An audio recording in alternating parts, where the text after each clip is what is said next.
చంద్రబాబు గారి పాలనలో ప్రధానంగా ఉండేటటువంటి ఒక అంశం శ్వేతపత్రాలు. 2014లో చూసినా లేకపోతే ఇప్పుడు చూసినా శ్వేతపత్రాల అంశం ఉంటుంది. అంతకుముందు ఉన్నటువంటి ప్రభుత్వం రాష్ట్రాన్ని నాశనం చేసేసింది. ఆ తర్వాత ఇప్పుడు మళ్ళీ ఆ వ్యవస్థల్ని గాడిన పెట్టే బాధ్యత నేను భుజానికి తీసుకున్నాను అని చెప్పేటటువంటి ఉద్దేశంతో అంతకుముందు ఎట్లా ఆయా వ్యవస్థలు నాశనం అయిపోయినాయి అన్నటువంటిది ఆయన చెప్పుకొస్తూ ఉంటారు.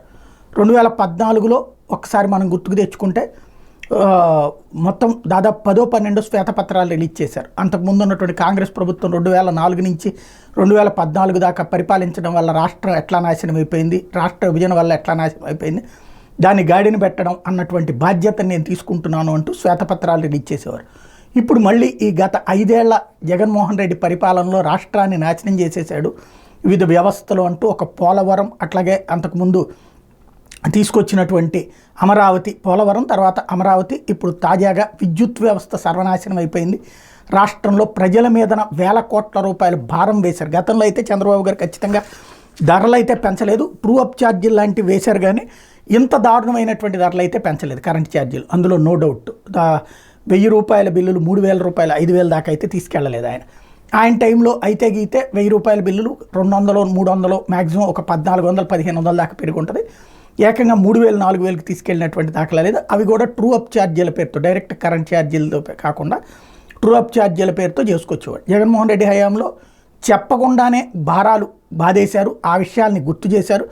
టోటల్గా 49,596 కోట్ల రూపాయలు విద్యుత్ శాఖ తరఫున అప్పులు చేశారని చెప్పారు. అలాగే 47,741 కోట్లు నష్టం వాటిల్లింది అన్నటువంటి విషయాన్ని తెలియజేశారు. ఓవరాల్గా చూస్తే విద్యుత్ శాఖని ఇప్పుడు బాగు చేయాల్సినటువంటి బాధ్యత ఉంది అన్నటువంటి విషయం చెప్పుకొచ్చారు. అయితే ఇక్కడ కీ పాయింట్ ఏంటంటే అంతకుముందు జగన్మోహన్ రెడ్డి చెప్పుకొచ్చింది కూడా అదే విషయం. విద్యుత్ వ్యవస్థని నాశనం చేశారు.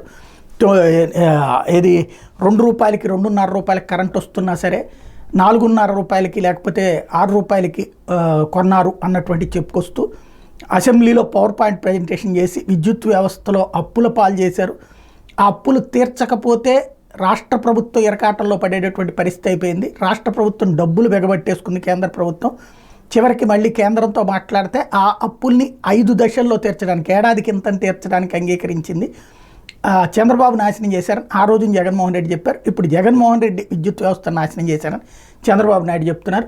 ఎవరు ఏదైనా సరే కరెంటు ఛార్జీలు పెరగకుండా ఉండి ఒక ఎత్తు, పెరిగిన కరెంటు ఛార్జీలు తగ్గిస్తానని హామీ ఇచ్చారు. అది ఇప్పుడు ప్రజలు ఎదురు చూస్తున్న నేపథ్యంలో ఆ వ్యవస్థ ధ్వంసమైంది అన్నటువంటి పాయింట్ ఇక్కడ చెప్పుకొచ్చారు బాబు.